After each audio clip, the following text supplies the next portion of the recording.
On pole position, the white and blue Lola T70. Gary Pearson gets them away extremely well as the race starts. Paul Knapfield in the red and white car going with him, though. Pearson having the inside line. Oh, it's very close, they touch. And Pearson spins right in front of the pack. Oh my goodness, it could be trouble here, but I think they've managed to avoid it. Yes, amazingly, everybody managed to avoid the spinning Gary Pearson. Paul Knapfield just moved across on him, elbowed him onto the grass at the apex of Madgwick, and Knapfield has got away scot-free. But as we see it again, the red Lola just moved across on the white one, and Gary Pearson spun across on the inside, came back across the road. Let's take another look from on board Chris Chiles' car. Now, you'll see the leaders going into the first turn.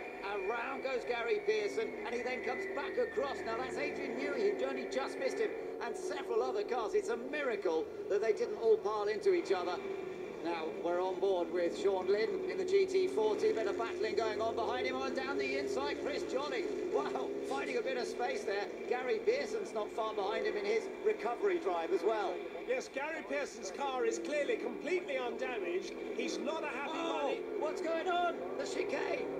It has been absolutely destroyed. And I think that was before the leaders came. That's Mark Hales in one of those cars. Yes, Mark Hales was coming down the inside of somebody and left his braking impossibly late. You can't get two of these big cars through the chicane at once.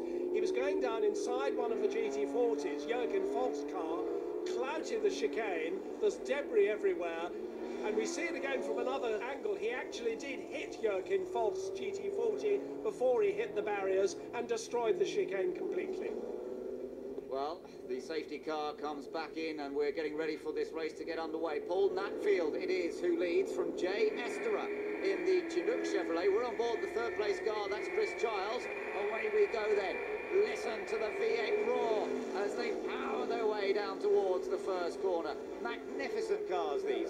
Yes, Knapfield in the ex-John Surtees red and white Lola. The car in second place is the rare Canadian Chinook Chevrolet, built in Toronto by the Fager brothers. They only built two of these Mark II Chinooks, and they're both in this race. Well, look at Gary Pearson. Remember, he spun right at the start of this race after contact with Paul Knapfield, and he's picking them off one by one, and he's up to fifth place already. It's a stunning comeback from him. Yes, a superb drive by Gary Pearson, who's really got a point to prove now.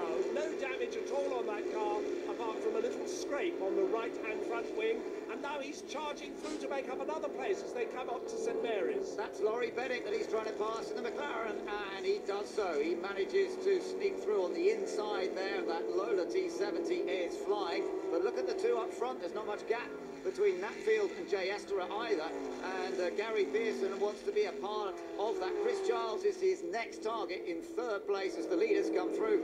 Knapfield just maintaining control at the moment after that remarkable Chinook, and look how much it slides around. Yes, Esterer has never been to Goodwood before, but he's driving extremely well, really pushing the leading Lola, but in fact pushing he's trying to go round the outside. Oh, they make contact, my goodness, they're actually hitting side by side into that corner, and we're back on board for third, and that's changed because Gary Pearson's gone into third. He's got past Chris Chiles, but my goodness, I'm amazed how physical this encounter is turning into. Well, the Canadian-American Challenge Cup in the late 60s, Can-Am Racing as it was called, was always as close and physical as this. Knapfield still has the lead. Esterer, who's never been to Goodwood before, driving the Chinook absolutely brilliantly. And he's closing up again, isn't he? So let's just watch him as they come out onto the straight, kicking up the grass. Oh, and we've got a spinner there. That's the number 12 car of Jose Albuquerque, who has had a little... What is he doing? That's not quite what he planned. I think he got a bit carried away with all that horsepower. Well, indeed, and a lot of horsepower at the front. Now, having failed to get round the outside of Madgwick on the last lap, Esterer is going to... Well, now he's going to try and go down the inside. That's a much better way to do it. Oh, this is fantastic from the Canadian. He might be a rookie here at Goodwood, but that was a great move, and Esterer takes the lead from Paul Knapfield. I'll tell you what, that Chinook is fast in a straight line. It's a bit evil looking under braking, but he's brave. Take another look at it. Yes, a perfect move by Esterer. He just went down the inside. Madgwick is a long, fast double right-hander, and the inside is the way to do it. But Gary Pearson is now up with the man who pushed him off on the first corner. That's Paul Knapfield. It is. Could this be revenge for Gary Pearson? He comes down the inside and he makes it look very easy, and doesn't even lean on Paul Knapfield. He takes that second place now. Can he chase our leader? He might have been pushed towards the back of the field on that opening lap, but I'll tell you what, he's got every chance now of catching Esterer. Another look at this, and he made it look easy. Well, it's interesting, but Knapfield certainly left the door open for him this time, I think, feeling a little bit guilty about what happened on lap 1. Gary Pearson very smoothly through into second place. So, the Chinook that leads this race could be under pressure now from the Lola T70 of Gary Pearson. And Pearson, of course, a massively experienced competitor. Oh, he's down the inside, but surely he's gone in too fast.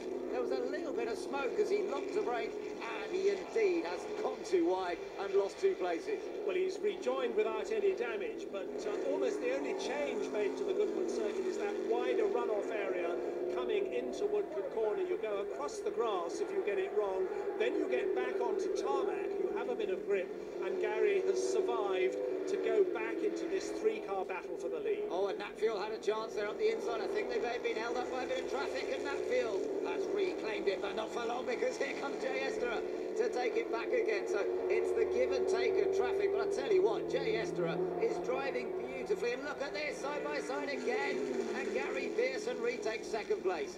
Superb driving from Gary Pearson after that early spin. A very, very polished and versatile historic driver. We've seen him here at Goodwood in so many different types of machines, and he's doing a wonderful job in this Lola T70. Look how close they were as he lapped the number 44 Wolverine Chevrolet.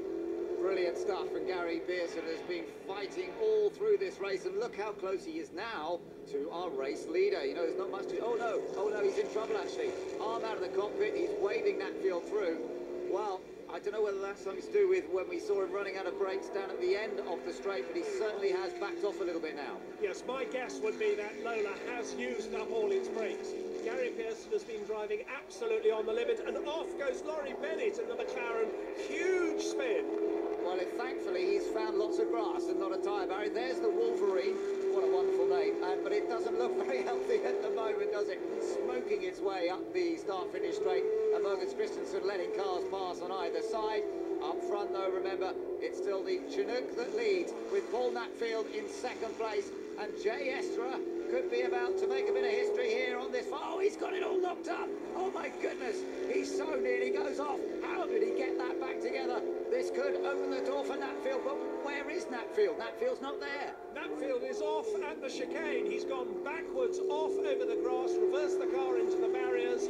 He's lost his second place. It's obviously very slippery there. Esterer nearly spun. Knapfield did.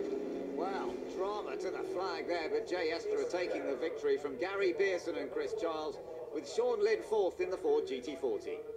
Esterer, fantastic in the Chinook. Oh, well, thank you. It was a lot of fun. A fantastic event here. It's I really love driving on these old tires. It's like driving on a gravel road.